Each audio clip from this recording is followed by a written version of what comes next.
Hallelujah. Praise the name of the Lord Jesus Christ. It's Monday morning, April 7, 2025. Woo! Hallelujah. Thank you, Jesus, for a new day. Thank you, Holy Spirit, for guiding us in every step of the way. Thank you so much. Oh, hallelujah. Hallelujah. It's Monday morning. Another day to serve the Lord. Another week to be of service to the King of Kings and Lord of Lords. Oh, hallelujah. Thank you, Jesus. Thank you, Jesus, sa iyong kabutihan. Napakabuti mo po, Panginoong Hesus. Oh, hallelujah. God is good all the time. And all the time, God is good. Ang batayan ng ating pananampalataya, John 3:16. For God so loved the world that He gave His only begotten Son, that whosoever believe in Him will not perish, but have everlasting life. Happy moments, praise God. Difficult moments, seek God. Quiet moments, worship God. Painful moments, trust God. And every moment, thank God. Oh, hallelujah. Hallelujah, hallelujah. Yes, Jesus. Salamat po, Panginoong Kristo. Welcome dito sa ating live. Ngayon ay April 7, 2025. Lunes ng umaga dito sa Houston, Texas. Hallelujah. God is good all the time. And all the time, God is good. Facebook joiners, welcome dito sa ating live. Facebook viewers and YouTube viewers, welcome dito sa Bahay ng Diyos. Team Jesus International Foundation. Hallelujah. Glory to God Almighty. Ito si Tita Vitz, ang lingkod ng ating Panginoong Jesucristo, fresh from the bed. Hallelujah. God is good all the time. And all the time, God is good. Salamat sa Diyos sa panibagong umaga na tayo ay muling makapagsilbi sa ating Panginoong Jesus. Kaya tayo ay magpuri sa Kanya.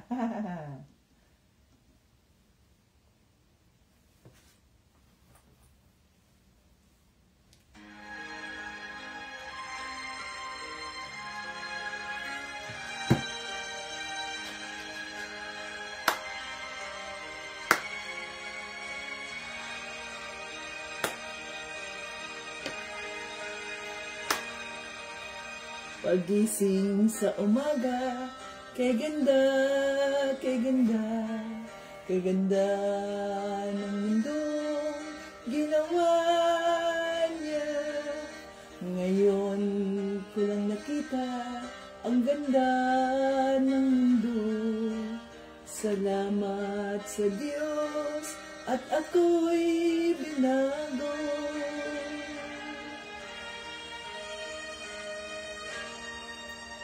Nang tanggapin ko si Jesus, aking Diyos, na bago ang lahat sa buhay ko.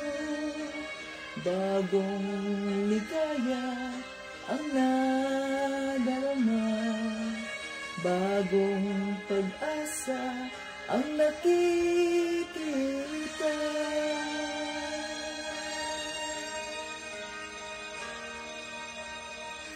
Lahat ay aking ibibigay pati aking upang purihin siya.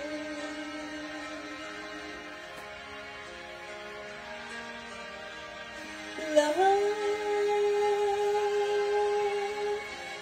ay aking ibibigay pati aking buhay upang purihin siya.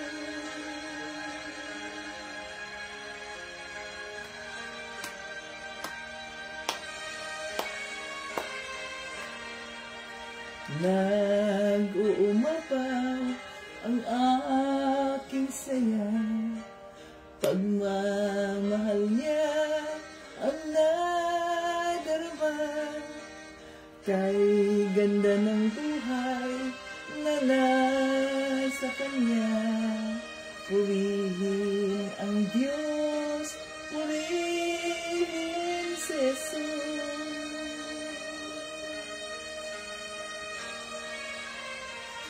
Lahat ay aking ibibigay pati aking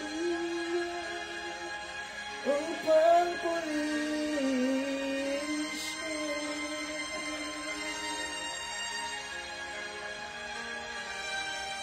Lahat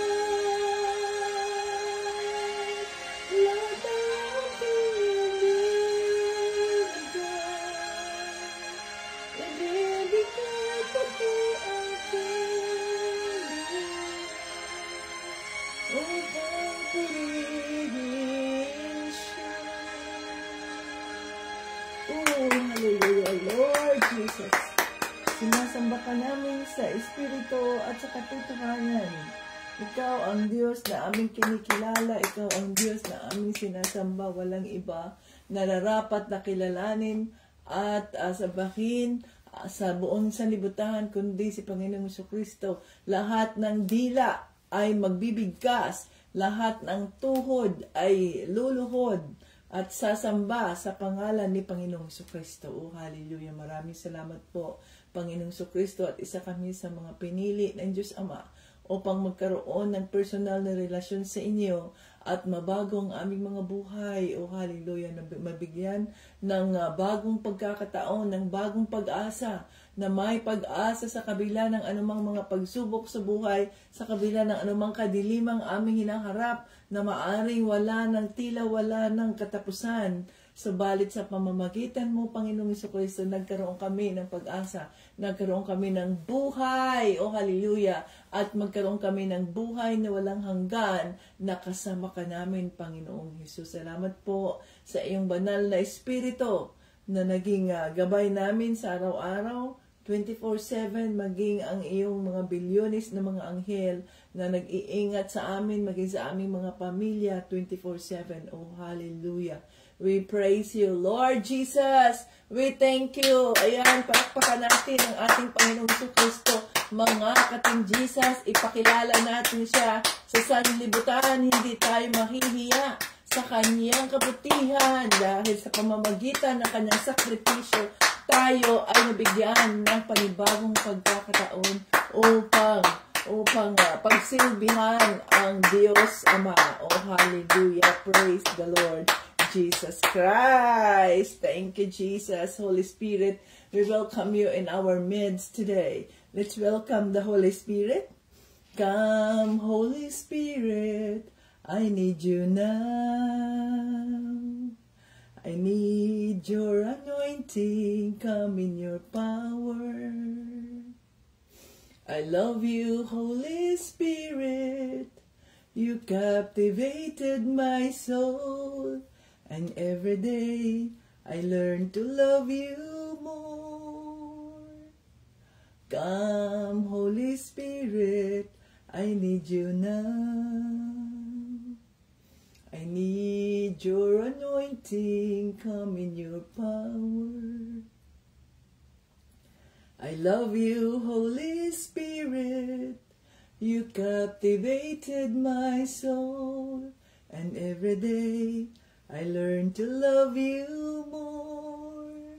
I'm reaching for your heart. You hold my life in your hands, drawing me closer to you. I feel your power renewed. Nothing compares to this place where I could see you face to face. I worship you in spirit and in truth. I'm reaching for your heart. You hold my life in your hands, drawing me closer to you. I feel your power renewed. Nothing compares to this place where I could see you face to face. I worship you in spirit and in truth. We worship you in spirit and in truth. Holy Spirit, sinasamba ka namin sa Espiritu at sa katotohanan. Linisin mo ang aming mga isipan, ang aming mga puso. Gawin mo kami karapat-dapat sa trono ng kaawaan ng Diyos Ama. Patawarin mo kami sa mga nagawa naming kasalanan, kaya ng pagpapatawad namin sa mga taong nagkasala sa amin. Lord Jesus, hallelujah. Sabi mo sa mga salita, two or three gathered in your name, you are in our midst. At kami naniniwala na ang iyong presensya ngayon, banal na Espiritu, ay nasa aming kalagitnaan. Mangusap po kayo. Maraming salamat na binuksan mo ang mga isipan, ang mga puso, na nakaraang Sabado at naintindihan namin ang mensaheng nais mong iparating. Salamat po at ngayon naman ay kami ay excited kung ano naman ang mensaheng nais mong iparating sa bawat isa habang inihahanda namin ang aming mga sarili para sa pagsisimula ng iyong ministry. Panginoong Kristo, oh, hallelujah. Praise the Lord Jesus Christ. Dinideklara namin ang live na ito ay holy, sanctified by the blood of Jesus. Lahat ng pasasalamat, lahat ng papuri at parangal ay aming binabalik sa Diyos Ama sa pangalan ni Jesus at ng Banal na Espiritu. Amen! Hallelujah! God is good all the time. And all the time, God is good. Okay. Ayan. So, congratulations sa ating Team Jesus member na si Sis Erica at siya ang napili ng Banal na Espiritu na pagpapalain sa linggong ito. Hindi ko pa na-post. Gawa ako ng album pala doon, no? At gagawa na rin tayo ng ating mga Team Jesus International Foundation Chapter Visayas. Visayas Chapter. Oh, gawa na pala tayo niya, no? Okay. So, kumusta ang inyong mga weekend? Kayo ba ay nakapagsimba? Tingnan ko nga doon kung mayroon bang nag-share ng kanilang mga... Ay, si Leah lang pala yun. Si Leah, nabasa ko yun. Sis Leah. Okay. So, noong nakaraang Sabado ay tinuruan tayo ng ating Panginoong Kristo ng banal na Espiritu. Where is my pen? Ang aking pen di Sara pen. Okay, so tinuruan tayo ng ating Panginoong Kristo tungkol sa saan na tayo? February 11.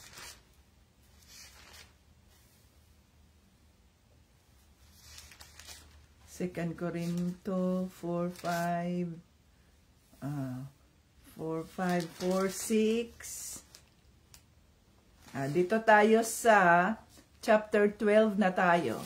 So, nung nakaraang Sabado ay tinuruan tayo tungkol sa paghihirap ni Pablo, ang kanyang pagsisilbi sa ating Panginoong Jesucristo. At sinabi niya kung mayroon man siyang ipagmamalaki, ay ang ipinagmamalaki niya ay ang kanyang kahinaan, dahil sa pamamagitan ng kanyang kahinaan ay doon niya nararanasan ang kapangyarihan ng ating Panginoong Jesucristo sa pamamagitan ng banal na Espiritu. Oh, hallelujah. Okidoki. So, kaya tayo, wala tayong pwedeng ipagmayabang. Tandaan natin, tayo ay mga servants lamang, mga ka-Team Jesus. Servants lang tayo. Tayong mga alipin sa makatuwid. Wala tayong pwedeng ipagmayabang. Lahat ng papuri at parangal ay ibalik natin sa ating Panginoong Hesukristo na siya ang makilala at hindi tayo. Nang sa ganoon ay mas lalo pa tayong gagamitin ng Diyos, ng ating Panginoong Jesucristo, sapagkat kinikilala natin na hindi tayo, kundi si Panginoong Jesucristo ang nararapat nating parangalan, ipakilala sa sanlibutan ang kanyang kabutihan. Oh, hallelujah. So ngayon ba ay tapos na ninyong pinagpapala? O nakapagbahagi na ba kayo ng mga pagpapala, ang inyong sacrificial offering para kay Sis Erica sa sa linggong ito? Well, kung nakapagbahagi na kayo, congratulations, sapagkat ang anuman ang inyong mga itinanim sa inyong kapwa, no, mananampalataya, ito ay ibabalik ng Diyos, siksik, liglig, umaapaw sa kanyang tamang panahon. Oh, hallelujah.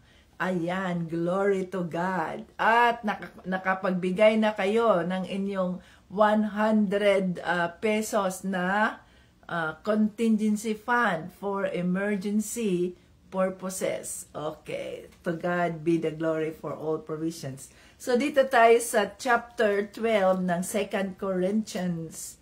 Basahin natin, ito ay nasa chapter 12 verses 1 to 10. Ayan, 1 to 10 ang ating babasahin ngayong umaga.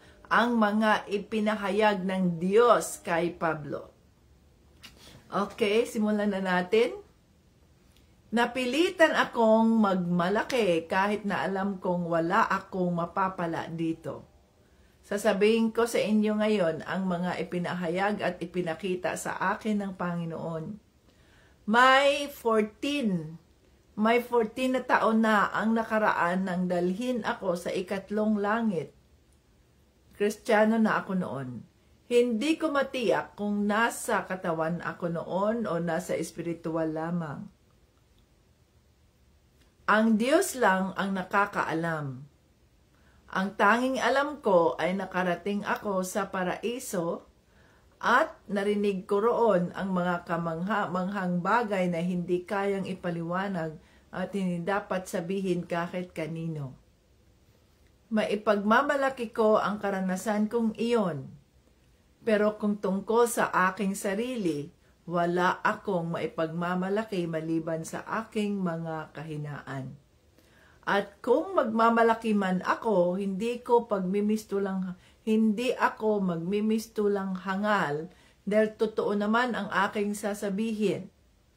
Pero hindi ko ito gagawin dahil baka sumobra ang palagay ng ilan sa akin kaysa sa nakikita nila sa aking pamumuhay. Para hindi ako maging mayabang dahil sa mga kamangha-manghang ipinakita ng Diyos sa akin, binigyan ako ng isang kapansanan sa katawan. Hinayaan ng Diyos na pahirapan ako ni Satanas sa aking kapansanan para hindi ako maging mayabang. 3 beses akong nakiusap sa Panginoon na alisin ito sa akin. Ngunit sinabi ng Panginoon sa akin, sapagkat sapat na sa iyo ang aking biyaya, dahil ang kapangyarihan ko'y nakikita sa iyong kahinaan. Kaya buong galak kong ipinagmamalaki ang aking mga kahinaan, nang sa ganoon ay lagi kong maranasan ang kapangyarihan ni Kristo. Dahil dito, maligaya ako sa aking kahinaan, sa mga panlalait sa akin, sa mga pasakit, pang-uusig at sa mga paghihirap alang-alang kay Kristo. Sapagkat kung kailan ako mahina, saka naman ako pinalakas ng Diyos. O hallelujah. For when I am weak, then I am strong. O hallelujah. Holy Spirit, maraming salamat po sa iyong mga salita. Sa araw na ito, buksan mo ang mata ng aming mga puso upang maintindihan namin ang mensaheng nais mong iparating. At ito'y aming magagamit at hindi manakaw ng demonyo. Sa halip, ito'y aming pagtibayin, ito'y aming gagawin, ito'y aming ipamuhay. Nang sa ganoon po ay mas lalo kaming magagamit ng ating Panginoong Jesucristo para sa kaharian ng Diyos Ama. In Jesus' name, Amen. Ayan mga ka-Team Jesus. So alamin natin, pag-usapan natin ang mensaheng nais iparating ng banal na Espiritu dito sa kanyang salita. So ang sabi dito ay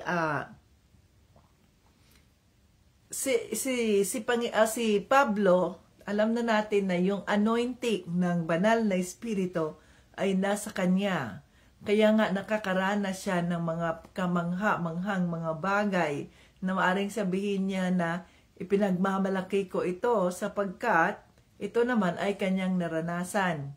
Kahit nasabihin niya ang iba na hindi naman kailangan magmalaki. Pero may mga pagkakataon na kailangan niyang ipagmalaki ang mga ginawa ng ating Panginoong Jesucristo sa buhay niya nang sa noon ay, di ba tayo ay isang living witness. So living witness tayo. Tayo ang living witness ni Panginoong Jesucristo. O maaring sabihin ng iba na tayo ay nagmamayabang, hindi tayo nagmamayabang. Ang ipinagmamayabang natin ay ang mga kahinaan natin. Anong sabi dito ni Pablo? Nang sa ganoon ay hindi siya magmamayabang sa kanyang sarili, ay binigyan siya ng sakit ni Panginoong Jesucristo. Mayroon siyang sakit. Ano sabi dito? Hinayaan ng Diyos, hindi naman ang Diyos ang nagbigay ng sakit sa atin. Ang Satanas, ang demonyo, sabi niya pala, hinayaan ng Diyos na pahirapan ako ni Satanas sa aking kapansanan para hindi ako maging mayabang. No? So binigyan si Pablo ng isang kapansanan, hinayaan ng Diyos na makarana siya o kaya i-torture siya. Pahirapan siya ni Satanas sa kanyang nararamdaman. Ang sakit niya hindi ini-specify, kundi parang pinch in the flesh. So, di ko alam kung ano ba ang sakit na yan. Basta yun ay painful kay Pablo. At ang sabi niya ay hiningi na niya ang kagalingan niya sa Panginoong Jesucristo. Anong sabi niya? 3 beses akong nakiusap sa Panginoon na alisin ito sa akin. Ngunit sinabi ng Panginoon sa akin sapat na sa iyo ang aking biyaya dahil ang aking kapangyarihan. Dahil ang kapangyarihan ko'y nakikita sa iyong kahinaan. See? Napakabuti ng Diyos. Maaring may mga pagkakataon na sinasabi natin, Diyos ko, tanggalin mo na itong aking paghihirap. Tanggalin mo na itong ganito, ganyan. Subalit hindi hinayaan ng Diyos na tanggalin itong iyong mga sakit, itong paghihirap natin. Nang sa ganoon ay sabi niya, my grace is sufficient enough for you. My grace is sufficient, no? Ang sabi niya, my grace is sufficient for you, for my power is made perfect in weakness. Yan ay nasa 2 Corinthians chapter 12, verses 9.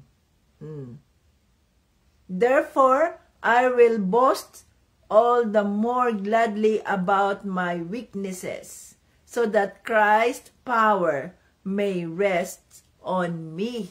Oh, hallelujah. O see? So, sabi natin, tanggalin mo na itong aking paghihirap, itong sakit na ito'y nagdudulot sa akin. So, ibig palang sabihin mga ka-Team Jesus, may mga sakit na hinayaan ng Diyos na mararanasan natin at hindi ito napapagaling. Kung tutuusin, si Pablo ay isang anointed servant of the Lord. Marami mga himala ang ginawa ng banal na espiritu sa pamamagitan ng kanyang buhay. No?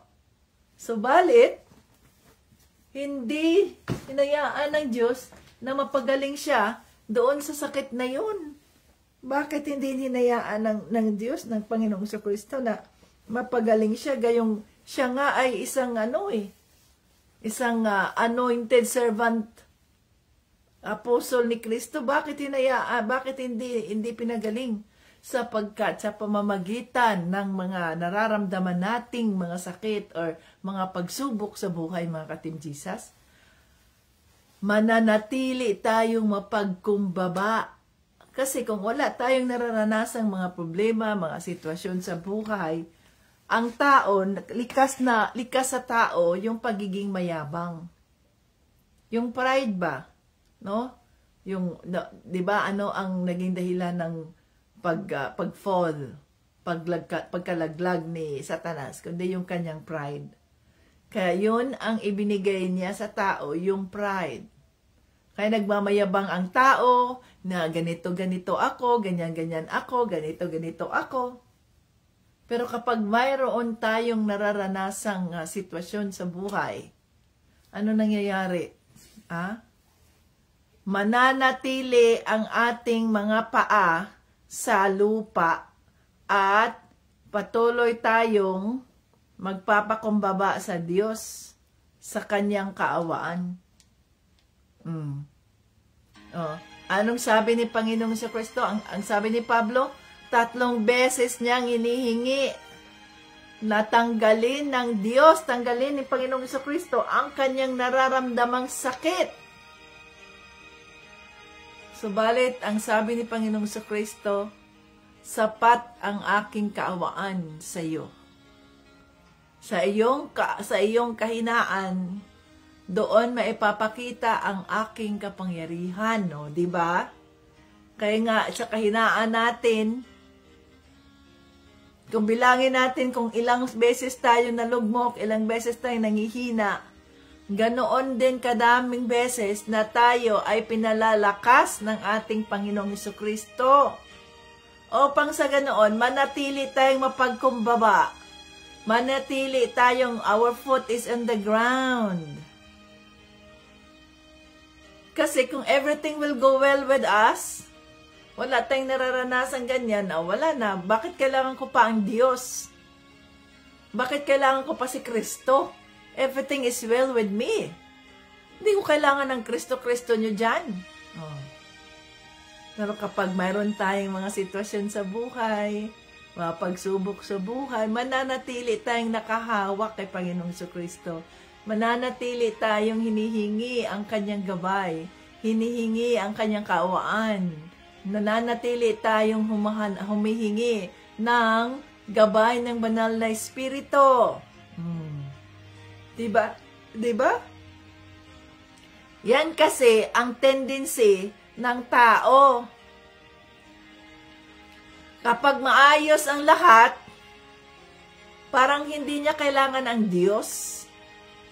Saka lamang tumatawag sa Diyos kapag hindi na kaya. Dapat, kahit na everything is well, okay ang lahat, patuloy pa rin tayong magpapasalamat sa Diyos. Patuloy pa rin tayong tumatawag sa Kanya. Patuloy pa rin nating hinihingi ang Kanyang gabay. Patuloy pa rin tayong nagpapasalamat sa bawat araw na tayo ay nagising. Maayos ang ating pangangatawan. Maayos ang ating mga pamilya. Walang mga sakit. So, dapat ay patuloy pa rin tayong humahawak sa ating pananampalataya sa bawat araw na tayo ay nagigising. Kaya huwag kayong magtaka Bakit hanggang ngayon ay hindi pa rin tinatanggal ng Diyos itong aking sitwasyon? Hindi pa rin ako gumagaling o kaya ganito pa rin ang aking nararanasan, ganito. Huwag tayong magtaka. Dapat yakapin natin, i-embrace natin ang ating mga sitwasyon nang sa ganoon ay mararanasan natin ang kalakasan ni Panginoong Jesucristo sa ating mga sitwasyon. Huwag nating takasan o talikuran ang mga pagsubok sa buhay, kundi harapin natin ito na mayroong pananampalataya kay Panginoong Jesus. Hallelujah. Hallelujah. So yung mga ano na yan, yung mga ano natin mga ka-Team Jesus, yung mga pagsubok natin sa buhay, yung mga sakit na nararanasan natin, hinahayaan yun ng Diyos upang patuloy tayong magpapakumbaba sa Kanya. Patuloy nating hingin ang Kanyang kaawaan. Patuloy nating mararanasan ang Kanyang kalakasan sa gitna ng kahinaan natin bilang tao. Simple ang mensahe ng banal na Espiritu. Mananatili tayong nakaugnay sa totoong tanim, sa totoong puno. Si Panginoong Jesucristo ang totoong puno. At kung wala siya, wala tayong magagawa. Sa makatuwid, we are dependent kay Panginoong Jesucristo. Tingnan niyo si Pablo, very anointed servant of the Lord, apostle of Christ. Ang daming mga galaw ng banal na Espiritu sa pamamagitan ng buhay niya. Ang daming mga himala, ang daming mga napapagaling, kahit pa ang patay na buhay. Pero mismong ang sarili niya ay hindi niya mapagaling. Kung ano man yung sakit na ibinigay, no, nang pinapahirapan siya ni Satanas, hindi niya mapagaling ang sarili niya. Bakit? Para mananatili siyang nakaugnay kay Panginoong Jesucristo. Excuse me, mananatili tayong nakaugnay sa ating Panginoong Jesucristo. Let us embrace. Yakapin natin itong mga pagsubok natin sa buhay. Sa halip na sabihin natin, ay, hanggang kailan ba matatapos ito? Tapos na yung isa, meron na namang isa. Hindi yan natatapos. Natatapos lang yan, ang mga pagsubok sa buhay, kung wala na tayo dito sa mundo, kung patay na tayo, tapos na yun, that's it. Kasi pagkatapos ng kamatayan, after death is judgment. Wala na yung mga padasal-dasal dyan. Yung mga magdasal pa ng 9 days, tapos magdasal na naman ng 40 days, mga ganyan. Wala na yan, wala na yung halaga. Ang ipagdasal natin ay ang mga buhay na magkakaroon ng pagkakataon upang katagpuin sila ng Diyos, no? Katagpuin sila ng Diyos. Katagpuin sila ng Diyos at makilala nila si Panginoong Jesucristo. Okay? So, be thankful. Kung mayroon man tayong mga pagsubok na nararanasan, kung mayroon man kayong mga pagsubok na nararanasan, be thankful to the Lord and seek His presence Seek His presence. Always humble. Be humble to the Lord. Patuloy nating yakapin ang mga pagsubok sa buhay. Sapagkat ang kaawaan ng ating Panginoong Kristo ay sapat upang tayo ay maging matagumpay sa anumang mga pagsubok sa buhay, sa anumang mga sakit. So tayo ay maging matagumpay. Oh, hallelujah! Hallelujah! Napakabuti ng Diyos. So tandaan natin yun, my grace is sufficient. My grace is sufficient. Ang sabi diyan sa 2 Corinthians chapter 12. Oh. My grace, chapter 12, verse 9. But He said to me, my grace is sufficient for you, for my power is made perfect in weaknesses. Ayan. Kaya yung ating mga kahinaan, mahina kasi ako dito eh. Sa kahinaan na yan, doon nararanasan natin ang kanyang kaawaan, ang kaawaan ng ating Panginoong Jesucristo. No? Sa ating mga kahinaan, mahina talaga ako sa bisyon na to. Sabi ng Panginoon, magbago ka, ang aking kaawaan ay nandito. Gagabayan kita, palalakasin kita, tutulungan kita, nang sa ganoon ay maialis mo ang sarili mo sa bisyon na yan.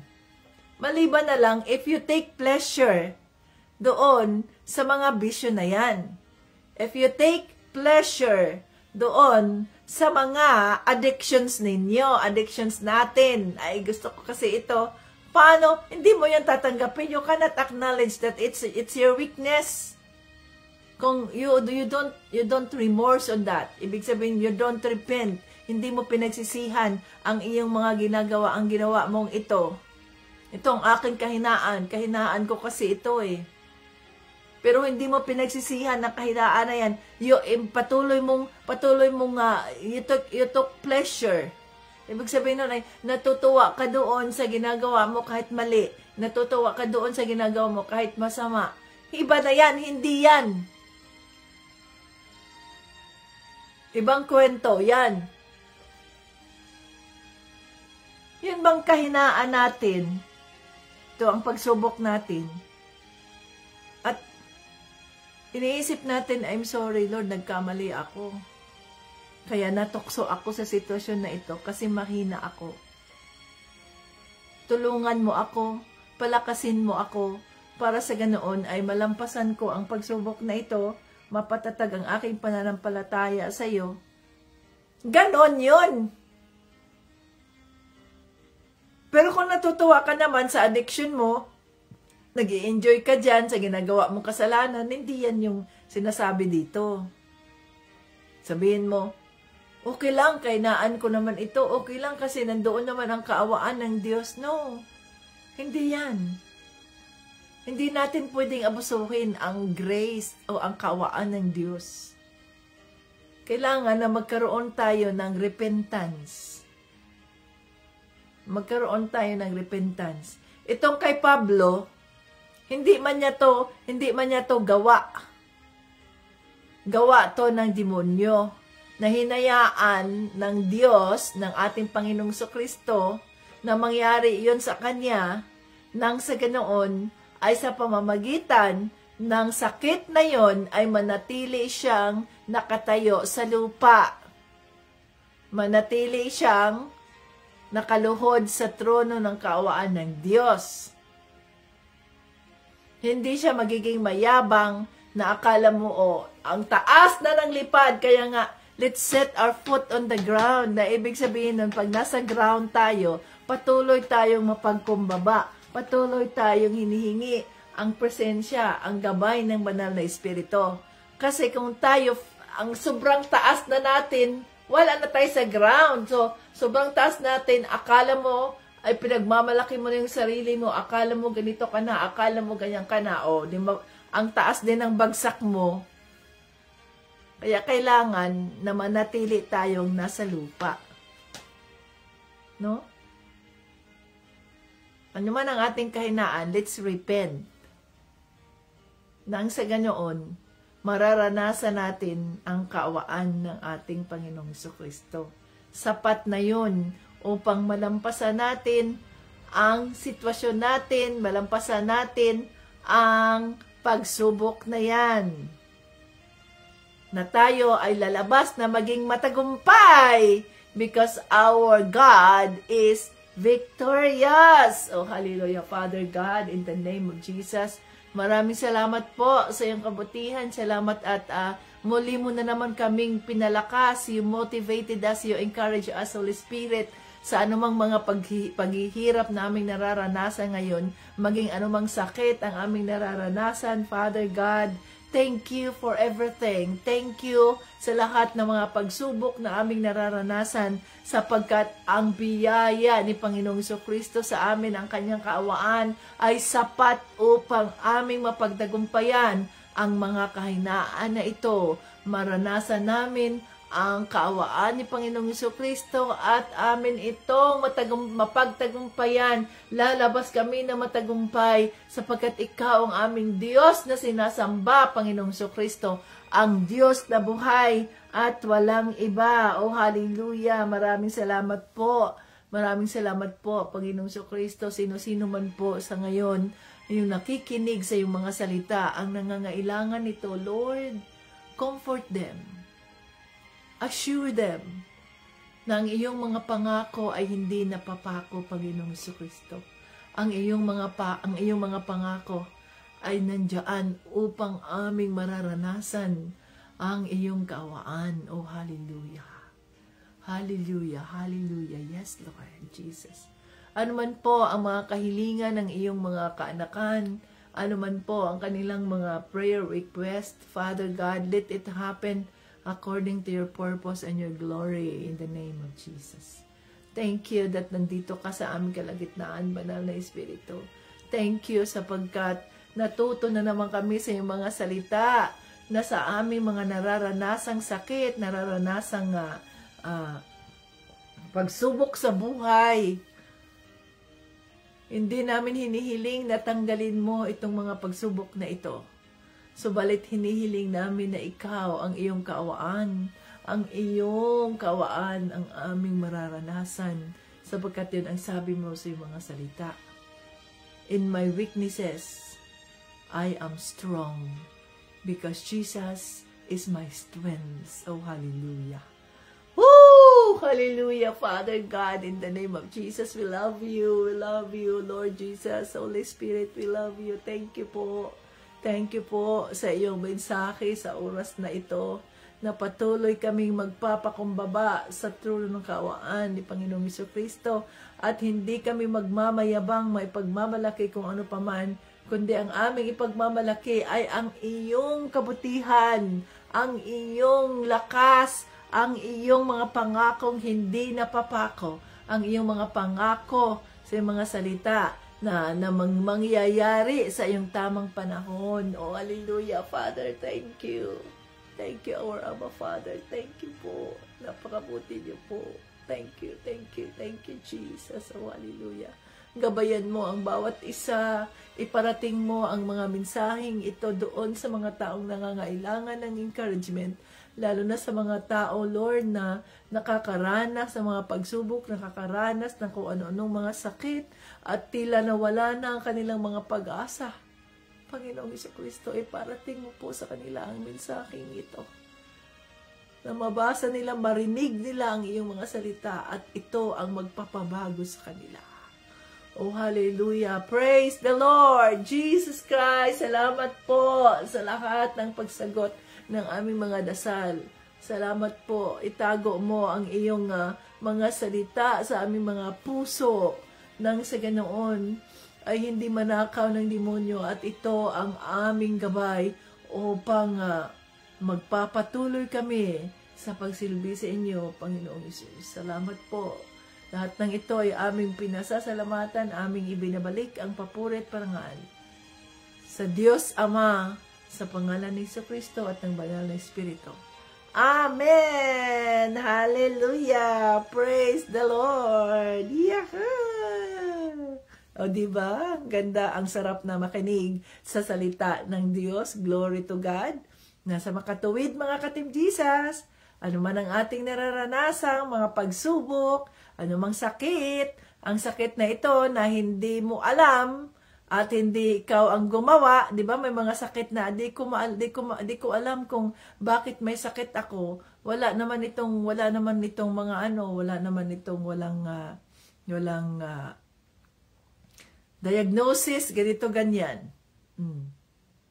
Pero nararanasan mo, yan ay dahil nais ng Diyos na maranasan mo ang kanyang kaawaan, ang kanyang biyaya sa sitwasyon na yan. Hallelujah! Hanggang sa muli, Jesus loves us. At huwag kalimutan, pagpapalain natin si Sis Jeanette. Dahil siya ang pinagpapala ng banal na espiritu sa linggong ito. So Sis Jeanette, i-account mo sis ang lahat ng ang lahat ng nag-share sa iyo at i-message ninyo si Sis Jeanette para sa ganun ipadala niyo diretso sa kanya na walang nakakaalam kung magkano o ano man ang ipinadala mo whatsoever, no? Maaring gamit ba sa bahay, maaring gamit ba or whatsoever, kung anong meron ka, yan ang sinasabing sacrificial offering. O kaya ay mag-order ka doon sa Shopee. O, sabihin mo, sis, ano ba ang inyong mga pangangailangan? O, mag-order ka doon sa Shopee at ipadala mo sa kanya. Hallelujah, praise the Lord. O, diba? So, the Lord makes a way where there seems to be no way. At sa pagkatapos na sa next Saturday, God willing, ay i-account natin si Jeanette kung by amount, no? Kung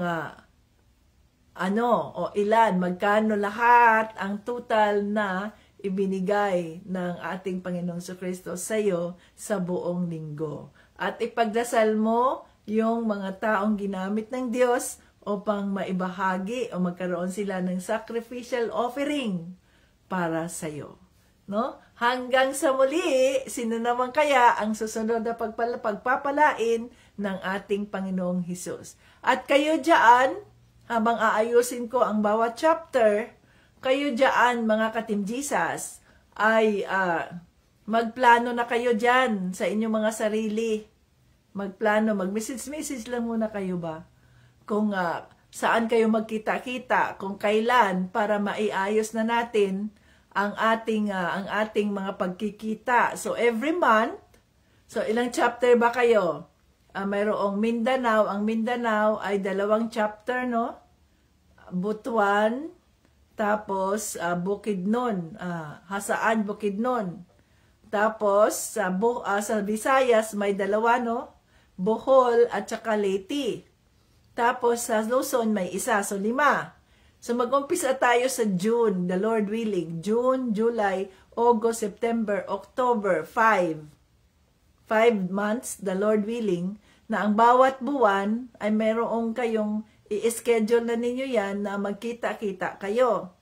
At i-budget ninyo magkano ganyan para maisama natin sa budget, ipagdasal natin sa ating Panginoong Jesucristo ang provision niya, sapagkat siya naman ang nagbibigay at hindi tayo.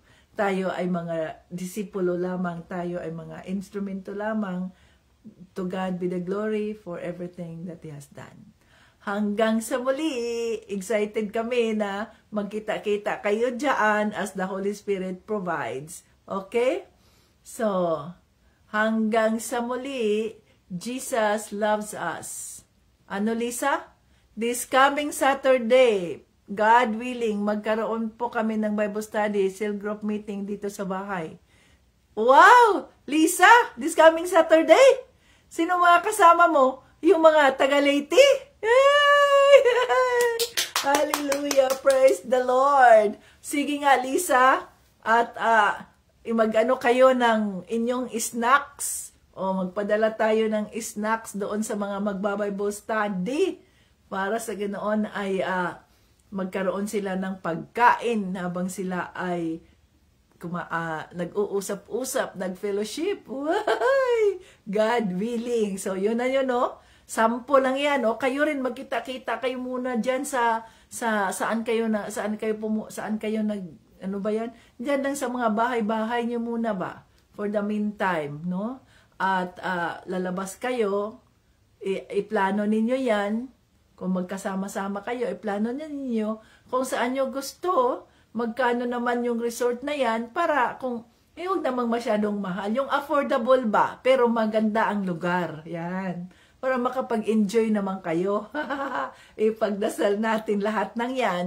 Kasi si Panginoong Jesucristo lamang ang tanging nakakaalam. To God be the glory. Praise God! Ipagdasal natin yung plano nila ni Sis Lisa na mag-Bible study, mag-gathering sila Saturday, God willing, sa kanilang bahay. Kung pwede naman, sis, ay makapag-live ka dyan para sa ganoon ay mayroon kaming